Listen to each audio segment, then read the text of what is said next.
അപ്പോൾ റെസിപ്പിയിലേക്ക് കടക്കുന്നതിന് മുന്നേ എല്ലാവരെയും ഞാൻ നമ്മുടെ ചാനലിലേക്ക് വെൽക്കം ചെയ്യണം കേട്ടോ.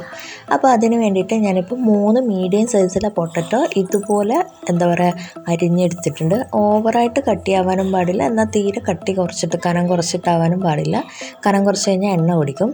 അപ്പോൾ ഇത് നന്നായിട്ട് കഴുകി വൃത്തിയാക്കിയിട്ട് നന്നായിട്ടൊരു അരിപ്പയിലോ എന്തിലോ വെച്ചിട്ട് നന്നായിട്ട് ഡ്രൈ ആക്കി എടുക്കാം.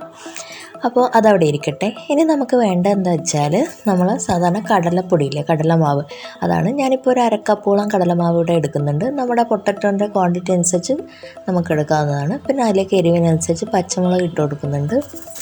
പിന്നെ അതുപോലെ ഒരു 1/2 ടേബിൾ സ്പൂണോളം നമ്മുടെ ചില്ലി പൗഡർ ഇട്ട് കൊടുക്കുന്നുണ്ട്. അപ്പോൾ ഇതൊക്കെ നിങ്ങളുടെ ഇഷ്ടത്തിനനുസരിച്ച് കൂട്ടിയും കുറച്ച് എടുക്കാം കേട്ടോ. പിന്നെ ആവശ്യത്തിന് ഉപ്പും കൂടെ ചേർത്ത് കൊടുക്കുന്നുണ്ട്. പിന്നെ ആവശ്യത്തിന് വെള്ളവും ചേർത്തിട്ട് നന്നായിട്ട് മിക്സ് ചെയ്തേക്കുക. വെള്ളത്തിൻ്റെ അളവ് ഞാൻ കറക്റ്റ് പറയുന്നില്ല, കാരണം നിങ്ങളുടെ എടുക്കുന്ന മാവ് കുറച്ച് അങ്ങോട്ടും ഇങ്ങോട്ടും മാറിയിട്ടുണ്ടെങ്കിൽ ചിലപ്പോൾ ഒരു വ്യത്യാസം വരും. അപ്പോൾ ഞാനൊരു അതിൻ്റെ കൂട്ടിൻ്റെ പരുവം കാണിച്ചു തരാം, കൺസിസ്റ്റൻസി കാണിച്ചു തരാം. അപ്പോൾ അത് കറക്റ്റ് നിങ്ങൾക്ക് വെള്ളം അതുപോലെ എടുത്താൽ മതി. അപ്പോൾ ആവശ്യത്തിന് വെള്ളം ആഡ് ചെയ്തിട്ട് നന്നായിട്ട് മിക്സ് ചെയ്തെടുക്കുക. അപ്പോൾ ഇത് ഈ ഒരു തിക്നെസ്സിൽ വേണം നമ്മൾ മാവ് ഇരിക്കാൻ വേണ്ടിയിട്ട്. കാരണം എന്ന് വെച്ചാൽ നമ്മുടെ ആ പൊട്ടറ്റോൻ്റെ അകത്ത് നന്നായിട്ട്, പൊട്ടറ്റോൻ്റെ മേൾഭാഗത്ത് നന്നായിട്ട് മാവ് ഒട്ടിപ്പിടിച്ചിരിക്കണം. ആ ഒരു തിക്നെസ്സിൽ വേണം. അപ്പോൾ ഇതിൽ നിങ്ങൾക്കിനി ജീരകമൊക്കെ ആഡ് ചെയ്യുന്നുണ്ട്, ആഡ് ചെയ്ത് കൊടുക്കുക കേട്ടോ. ഞാൻ അതൊന്നും ചേർക്കുന്നില്ല. ഇത്രയും മതി. നമ്മൾ വളരെ സിമ്പിളായിട്ട് നമുക്ക് ഈ പൊട്ടറ്റോ ബജ്ജി ഉണ്ടാക്കാം. അപ്പോൾ ഇനി ഞാൻ പൊട്ടറ്റോ ഒക്കെ ഇട്ടിട്ട് ഒന്ന് മിക്സാക്കി എടുക്കുകയാണ് മൊത്തത്തിൽ. അപ്പോൾ എന്നിട്ട് നമുക്ക് നേരെ എണ്ണയിലിട്ട് ഫ്രൈ ചെയ്തെടുത്താൽ മതി.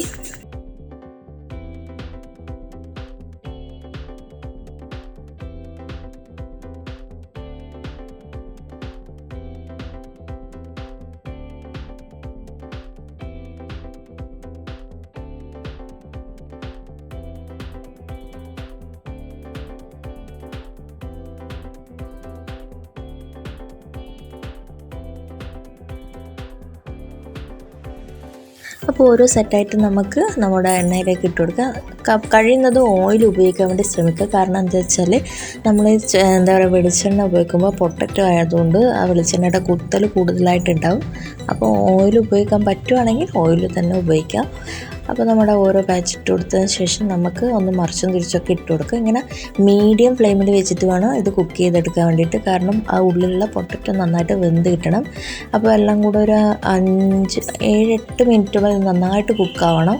അത് മീഡിയം ഫ്ലെയിമിലിട്ടിട്ട്. ഇപ്പോൾ ഒന്ന് ആയോന്ന് നമുക്കൊന്ന് നോക്കാം. നമ്മൾ സ്പൂൺ വെച്ചിട്ടൊന്ന് ജസ്റ്റ് ഒന്ന് പ്രസ് ചെയ്ത് വെക്കുക. അപ്പോൾ ഏകദേശം വെന്ത് വന്നിട്ടുണ്ട് പൊട്ടറ്റോ. പക്ഷേ കുറച്ചും കൂടെ വേവാണ്ട്. അപ്പോൾ കുറച്ചും കൂടെ നന്നായിട്ട് ആവട്ടെ, എങ്കിലും നമുക്ക് നല്ല കഴിക്കുമ്പോൾ ഒരു നല്ല ടെക്സ്ചർ കിട്ടും. അപ്പോൾ നമുക്ക് നന്നായിട്ട് ആവുന്നത് വരെ വെയിറ്റ് ചെയ്യാം. അപ്പോൾ ഇപ്പോൾ നമ്മുടെ പൊട്ടറ്റോ നന്നായിട്ട് റെഡി ആയിട്ടുണ്ട്. ഞാൻ കുറച്ചും കൂടെ നന്നായിട്ട് ടൈം വെച്ചുകൊണ്ട് 1-2 അടിഭാഗം ചെറുതായിട്ട് കരിഞ്ഞിട്ടുണ്ട്. അപ്പോൾ കരിയാതെ ശ്രദ്ധിക്കുക. ഇതിപ്പം നിങ്ങൾ കാണുന്നത്ര കരിഞ്ഞിട്ടുണ്ടാവില്ല, വീഡിയോയിലായതുകൊണ്ട് കുറച്ച് എക്സ്ട്രാ ഡാർക്കായിട്ട് നിങ്ങൾക്ക് കാണുന്നതാണ്. അപ്പോൾ നമ്മുടെ പൊട്ടറ്റോ സ്നാക്ക് റെഡി ആയിട്ടുണ്ട്. എല്ലാവർക്കും തീർച്ചയായിട്ടും ഇഷ്ടപ്പെടും. അപ്പോൾ ഉള്ളിൽ നല്ല സോഫ്റ്റും പുറമെ നല്ല ക്രിസ്പി ആയിട്ടുള്ള ഒരു പൊട്ടറ്റോ സ്നാക്കാണ്. അപ്പോൾ വീഡിയോ എല്ലാവർക്കും ഇഷ്ടപ്പെട്ടിട്ടുണ്ടെങ്കിൽ ലൈക്ക് ചെയ്യുക, ഷെയർ ചെയ്യുക. കൂടെ ആദ്യമായിട്ട് കാണുന്നവരാണെങ്കിൽ ഒന്ന് സബ്സ്ക്രൈബ് ചെയ്യുക. തൊട്ടടുത്ത ബെല്ലൈക്കൺ കൂടെ ക്ലിക്ക് ചെയ്യാൻ മറക്കണ്ട കേട്ടോ. അപ്പോൾ മറ്റൊരു കിടിലൻ വീഡിയോ ആയിട്ട് വരുന്നത് വരെ, ഒരു നല്ല റെസിപ്പി ആയിട്ട് വരുന്നത് വരെ എല്ലാവർക്കും ടാറ്റ ബൈ ബൈ. അതുപോലെ തന്നെ ഈ വർഷത്തെ ലാസ്റ്റ് വീഡിയോ ആണ്. അപ്പോൾ ഇന്ന് ഡിസംബർ 31, നാളെ 2022 പുതിയൊരു വർഷം ആരംഭിക്കുകയാണ്. എല്ലാവർക്കും നല്ലൊരു പുതുവത്സരം ആശംസിക്കുന്നു. Okay, thanks for watching.